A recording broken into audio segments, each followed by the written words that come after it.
मैं स्कूल के लिए तैयार हो रही थी जब डोरबेल बजी। मैंने दरवाजा खोला पर कोई वहाँ था नहीं, और तभी मैंने देखा एक मिस्टीरियस बॉक्स सिल्वर पेपर में बंधा हुआ और उस पर मेरा नाम लिखा था। मैं कोई डिलीवरी एक्सपेक्ट नहीं कर रही थी। पता नहीं इसे घर के अंदर लाना सेफ है या नहीं, पर मेरे अंदर की आवाज कह रही थी इसे खोल के देखूं। उस डब्बे के अंदर रखी थी एक बेहद खूबसूरत हीरे की अंगूठी जो मैंने कभी नहीं देखी। रोशनी में वो जिस तरह से चमक रही थी उसे देखकर मेरी धड़कन बढ़ गई। उसके साथ एक छोटा सलीके से रखा हुआ एक नोट था, जब तक तुम ये अंगूठी पहनोगी सच्चा प्यार तुम्हें ढूंढ लेगा। क्या सच में ये सपना पूरा हो रहा था? मैंने अंगूठी अपनी उंगली में पहन ली। न मैंने कोई सवाल किया न हिचकिचाई, और पता नहीं कैसे अंगूठी एक परफेक्ट फिट थी। तभी अचानक उसी वक्त मुझे हवा में अजीब सी लहर महसूस हुई। जब मैं स्कूल पहुंची सब कुछ अलग था। ज्यादातर लोग मुझे तभी नोटिस करते जब मैं हॉल में किसी से टकरा जाऊं, पर आज जब मैं वहाँ गई मेरी क्लासमेट्स जो वैसे तो मुझे इग्नोर करते थे मुझे देखकर बहुत खुश लग रहे थे। यहाँ तक कि अमेंडा और डेजी, स्कूल की सबसे पॉपुलर मीन गर्ल्स, भी मुझे कॉम्प्लीमेंट्स दे रही थी। गुड मॉर्निंग मिसी, तुम आज बहुत क्यूट लग रही हो। मिसी हाय, क्या तुम लंच में मेरे पास बैठोगी आज? मुझे लगने लगा था ये सब कोई प्रैंक होगा, पर फिर क्लास में मिस्टर रॉबिन्स, मेरे कैलकुलस टीचर जो कभी मुझे पास तक नहीं होने देते थे, उन्होंने मेरे होमवर्क की तारीफ कर दी। सब मिसी से कुछ न कुछ सीख सकते हैं। यही एक स्टूडेंट है जो हमेशा अच्छा काम करती है। लंच तक सीन ये था कि सब मेरे पास बैठने के लिए लड़ रहे थे। मुझे कभी अपने लाइफ में इतनी अटेंशन नहीं मिली थी। लड़कियां सोशल मीडिया पर पोस्ट करने के लिए मेरे साथ सेल्फी ले रही थी और लड़के मुझसे फ्लर्ट करने की कोशिश। कुछ तो बात करने भी आ गए। मेरी केमिस्ट्री क्लास का पढ़ाकू, किसी से बात न करने वाला क्लासमेट गॉर्डी भी वॉलीबॉल प्रैक्टिस के बाद मुझसे मिलने आया, और वो कभी किसी से बात नहीं करता था। हे, तुम ही मिसी हो ना?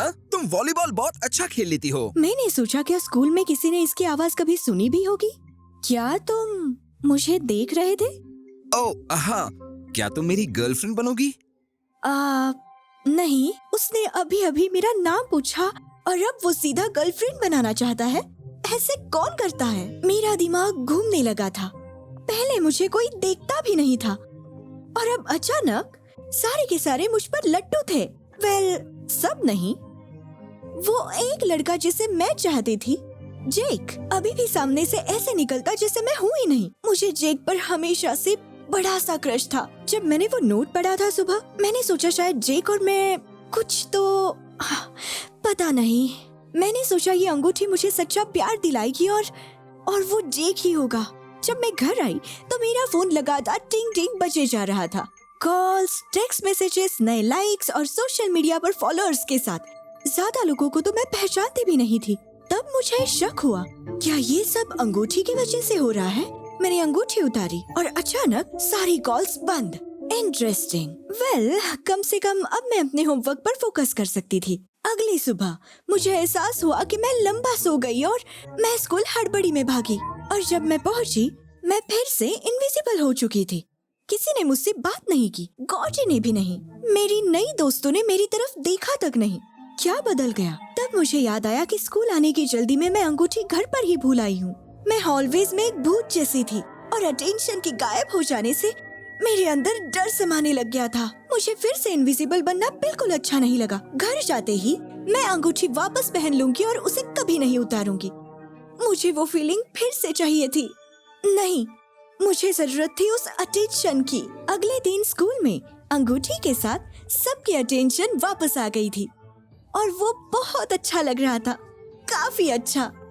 अगले कुछ दिन मैं सीख रही थी कि ये न्यू मिसी होना कैसा लगता है। न्यू मिसी कॉन्फिडेंट थी, निडर थी। वो जिस भी कमरे में जाती उसकी मालकिन होती। मैं स्कूल की सबसे पॉपुलर लड़की बन चुकी थी। सोशल मीडिया पर पूरी क्लास के मिलाकर जितने फॉलोअर्स नहीं थे उतने मेरे थे। हर लड़की को मेरे जैसा बनना था। हर लड़का मुझे डेट करना चाहता था और बहुत लोग ट्राई भी करते थे। मैं काफी लड़कों से बस मजाक मजाक में फ्लर्ट कर लेती थी, पर कुछ लोग सीरियसली, उनको लगता था उनका चांस है। हाय मिसी, क्या तुम आज केम लैब में मेरे साथ पार्टनर बनोगी? इव, नहीं, वो नहीं बनेगी। उसके जैसा कोई कभी तुमसे बात भी क्यों करेगा? है ना?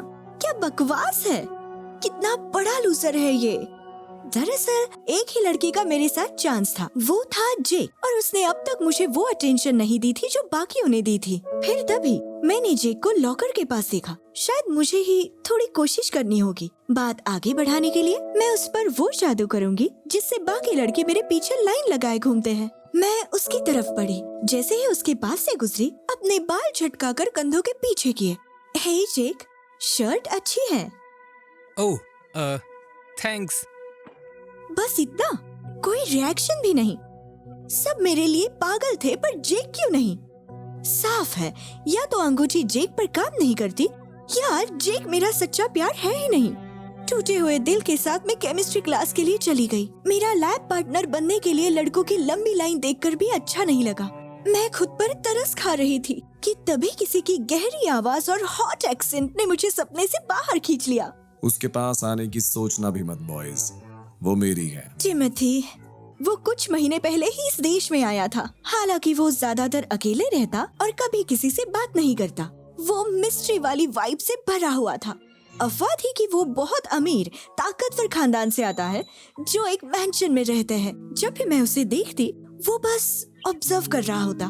मुझे लगा अभी भी अमेरिकन स्कूल के तौर तरीके सीख रहा होगा, पर अब वो मुझ पर हक जता रहा था। सारे लड़के चिढ़कर चले गए, जबकि टिमोथी मेरे बगल वाली सीट पर ऐसे बैठा जैसे हमेशा से वही बैठता हो। बड़े आराम से उसने अपनी किताबें रखी और एक टेढ़ी सी मुस्कान दी। वाओ, बड़े पजेसिव हो। नहीं, बस एफिशिएंट हो। तुम जानते भी हो कि मुझे तुम्हारी पार्टनर बनना भी है या नहीं? नहीं बनना? इससे पहले मैं कुछ कहूँ, हमारी टीचर ने हमें शुरू करने के लिए कहा। हमने ग्लव्स पहने और काम शुरू किया। टिमोथी असाइनमेंट एक कलाकार की तरह हैंडल कर रहा था, जैसे केमिस्ट्री उसका आर्ट हो। हर चीज बड़ी बारीकी और बढ़िया कंट्रोल के साथ। बीच बीच में वो मुझे चोरी चोरी देख भी लेता। सो, तुम ये काम रोज करते हो? खाली समय में खतरनाक चीजों को मिक्स करते हो? सिर्फ जरूरत पड़ने पर। वैसे तुम आए कहाँ से हो? तुम्हारा मतलब यहाँ आने से पहले? हाँ। यूरोप। वाओ, पूरा एड्रेस बता दिया। हमारे बीकर के अंदर का लिक्विड गहरे नीले से तेज गुलाबी हो गया, मतलब रिएक्शन पूरा हो गया था। मैंने रिजल्ट लिख लिए।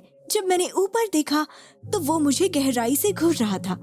तुम घूरते बहुत हो। वेल, बहुत सारी ब्यूटी है घूरने लायक। ओके, ये चलेगा। हम एक दूसरे को ढूंढ चुके हैं, तो हमें डेट पर जाना चाहिए। हम एक दूसरे को ढूंढ चुके हैं? उस नोट में लिखा था सच्चा प्यार तुम्हें ढूंढ लेगा, और यहाँ टिमोथी था। शायद यही था। ओके, हाँ। टिमोथी ने ऐसी मुस्कान दी जैसे उसने कोई इनाम जीत लिया हो। क्लास के बाद हम दोनों हाथ में हाथ डालकर चलने लगे।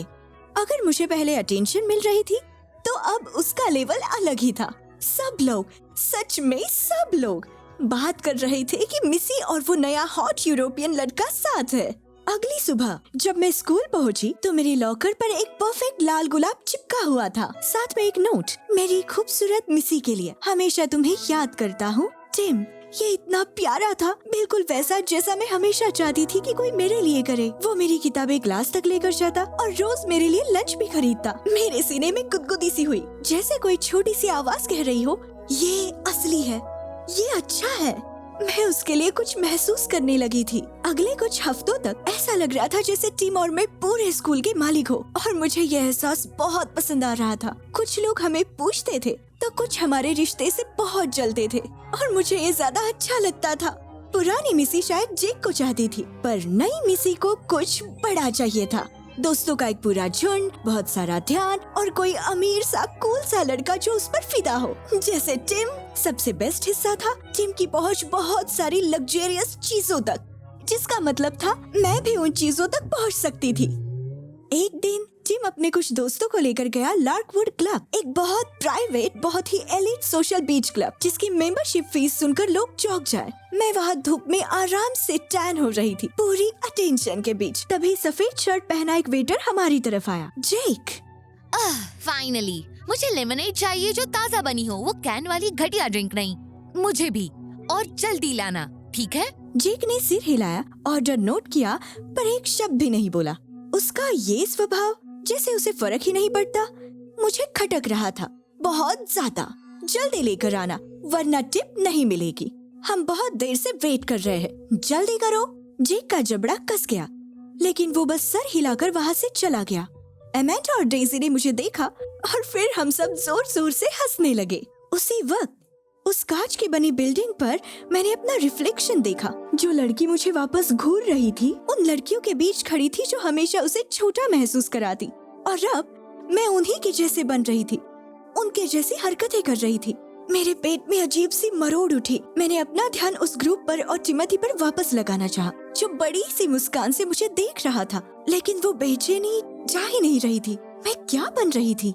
अगले कुछ हफ्तों में जितना समय मैं और टिमोथी साथ बिताते, उतना मुझे एहसास होता हमारे बीच कुछ कॉमन नहीं है। ना वो फिल्में देखता था, ना म्यूजिक सुनता, कभी मेरे जोक्स पर हंसता नहीं। वो अपने बचपन, दोस्तों, अतीत या भविष्य किसी चीज के बारे में बात नहीं करता। हर एक बात घूम कर फिर एक ही चीज पे आती, हम दोनों कितने परफेक्ट है साथ में। शायद सच हो, ऑपोजिट्स अट्रैक्ट वगैरह। और जैसे ही वो मेरे पास नहीं होता, एक अजीब सी घबराहट मुझे पकड़ लेती, जैसे कुछ गलत है। लेकिन उसके साथ होते ही लगता जैसे सांस वापस आ गई हो। शायद यही सही था। लेकिन वो सब बदल गया जब मैं पहली बार टिम के घर पर गई। जब मैं उसके ड्राइववे पर पहुंची, मुझे एहसास हुआ ये वैसे नहीं जिसकी मैंने उम्मीद करी थी। वो घर एक मैंशन तो था, पर पुराना और डरावना। वो जगह जिसके पास बच्चे जाने से डरते थे। जब नॉक करने के लिए मैंने हाथ उठाया तो दरवाजा अपने आप ही खुल गया और परछाई से निकल आया टिम, मुस्कुराते हुए। मिस्सी, अंदर आ जाओ। मैंने नकली मुस्कान दी और अंदर कदम रखा। अंदर सिर्फ कुछ टिमटिमाती मोमबत्तियां जल रही थी, और फिर मैंने टिम के माता पिता को देखा। वो दोनों बहुत लंबे थे, दुबले और काले कपड़े पहने हुए। बस उनके पुरानी विक्टोरियन गहने चमक रहे थे। वो दोनों मुझे बस घूरते रहे, जैसे उनकी आंखें झपकती ही नहीं थी। और टिम की माँ की आंखों में वो सुंदर बेजान सी चमक मुझे डरा रही थी। तो तुम हो मिस्सी? हाँ, मिलकर अच्छा लगा मिस्टर और मिसेस। अरे इसकी चिंता मत करो, इन्हें कहो मॉम एंड डैड। मैं वही जम गई। मॉम और डैड? मैं इनसे अभी तो मिली थी। जरूर ये मजाक कर रहा होगा। मैं नर्वस होकर हंसने लगी, लेकिन और कोई नहीं हंसा। वो बस घूरते रहे। क्या तुम किस्मत पर यकीन करती हो मिस्सी? शायद। तो तुम समझती हो कि कुछ चीजें होना ही होता है। हमें खुशी है कि तुम मानती हो। और अंगूठी पसंद आई? अंगूठी? उन्हें अंगूठी के बारे में कैसे पता? मैं जानता था ये उसके लिए परफेक्ट होगी। रुको, एक मिनट रुको। तुमने मुझे अंगूठी दी थी? हाँ बिल्कुल। अब हम अपनी पूरी जिंदगी साथ प्यार में बिता सकते हैं। मेरा दिल बैठ गया। टिमोथी ने अंगूठी दी थी? ये कैसे मुमकिन था? इस पूरी सिचुएशन से मेरा दिल घबराने लगा। मैंने उसकी माँ की ओर देखा, जिन्होंने अब तक कुछ कहा नहीं था, बस अपना गला पकड़कर खड़ी थी। और तभी मैंने देखा उनकी उंगली में भी बिल्कुल मेरी जैसी अंगूठी थी। मुझे यहाँ से जाना होगा अभी। मुझे अभी याद आया, मैं भूल ही गई थी। कल एक बहुत बड़ा प्रोजेक्ट है, मुझे घर जाना होगा। मैं घर से भागे इससे पहले कि वो कुछ और कहे। ये किस तरह की पागल फैमिली थी? मुझे नहीं पता उस अंगूठी में क्या ताकत थी, पर अब मैं उससे कोई लेना देना नहीं चाहती थी। मैं अपनी गली की मोड़ पर पहुंची ही थी कि वहाँ मेरे दरवाजे पर खड़ा था टिम। उसकी आंख में अजीब सा ट्विच। तुम मुझसे पहले यहाँ कैसे पहुँच गए? और तुम चली क्यों गई? हम एक डेट के बीच में थे। ये पूरी अंगूठी वाली चीज सच में मुझे अब डराने लगी है। मैं समझा सकता हूँ, हमारी फैमिली पीढ़ियों से ज्वेलरी बनाती है, पर हम सिर्फ कारीगर नहीं है। हमारे पास एक वरदान है। हम अपनी क्रिएशंस में इच्छा की शक्ति भर सकते हैं, जिससे हमारी इच्छाएं हकीकत बन जाती है। ठीक वही मैंने तुम्हारी अंगूठी के साथ किया। अब हम दोनों की किस्मतें बंध चुकी है, हमेशा के लिए बंध चुकी है। मैंने खुद को शांत रखने की कोशिश करते हुए अंगूठी उतार ली। उसके चेहरे पर अजीब सा एक्सप्रेशन आया। आई एम रियली सॉरी, पर मुझे नहीं लगता हमें आगे मिलते रहना चाहिए। हम कल स्कूल में मिलेंगे, ठीक है? मैं घर के अंदर गई और दरवाजा बंद करने लगी, पर उसने हाथ से उसे रोक लिया। क्या तुम्हें महसूस नहीं हुआ कि तुम्हारी जिंदगी कितनी बेहतर थी अंगूठी पहनकर?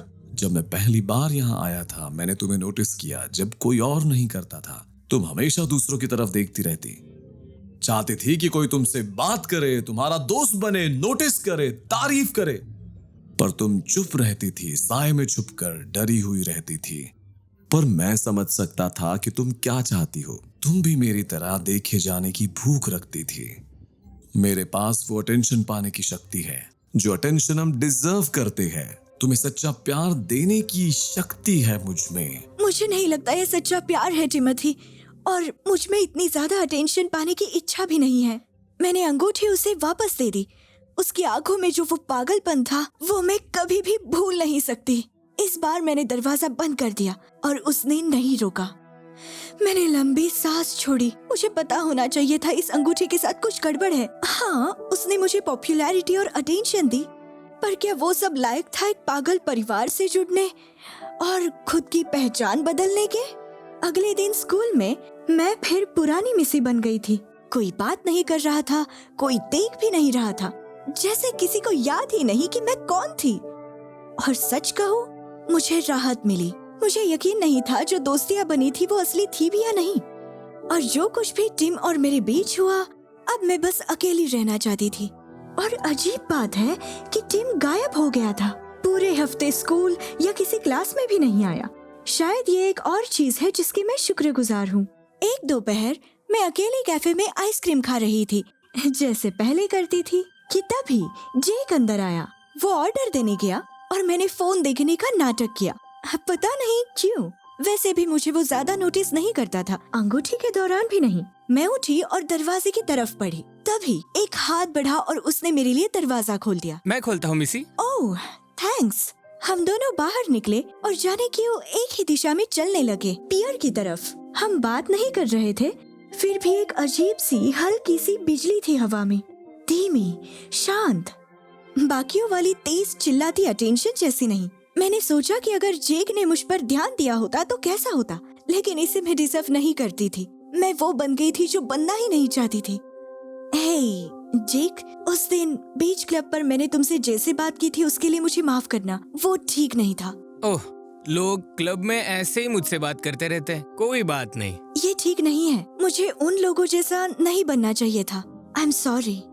ये बड़ी बात है।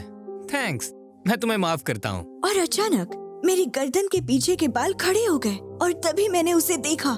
टिम पियर के अंत पर खड़ा था, गिफ्ट शॉप की परछाइयों में छुपा हुआ।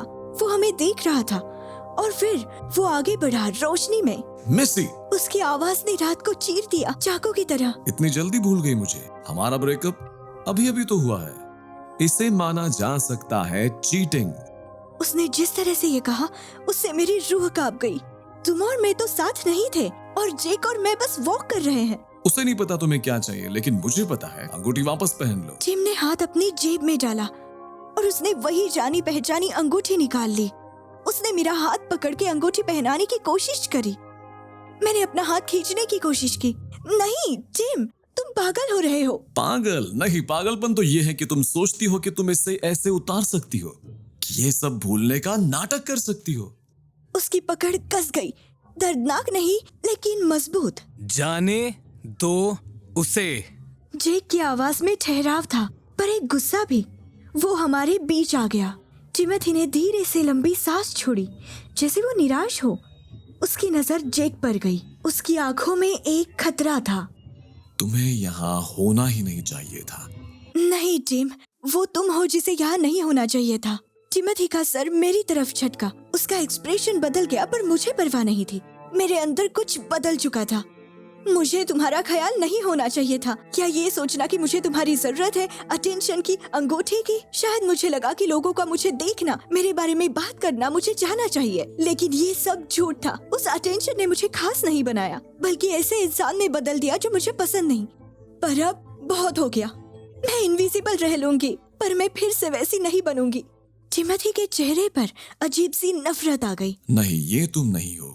तुम्हें बस याद करने की जरूरत है। उसका हाथ मेरी तरफ आया, मेरी कलाई पकड़कर फिर से अंगूठी मेरी उंगली में पहनाने की कोशिश करते हुए। मैंने कहा जाने दो उसे। जेक ने टिमोथी को धक्का दिया। टिमोथी लड़खड़ाया लेकिन खुद को संभाल लिया। फिर उसने जेक को बहुत जोर से धक्का दिया। मैं घबराई। जेक का पैर पियर के एज से टकराया और उसने मौके पर टिमोथी का हाथ पकड़ लिया बैलेंस लेने के लिए, लेकिन टिमोथी ने एक खतरनाक सी मुस्कान दी और उसका हाथ छोड़ दिया। जेक पीछे की तरफ गिरा और जोर से पानी में गिरा।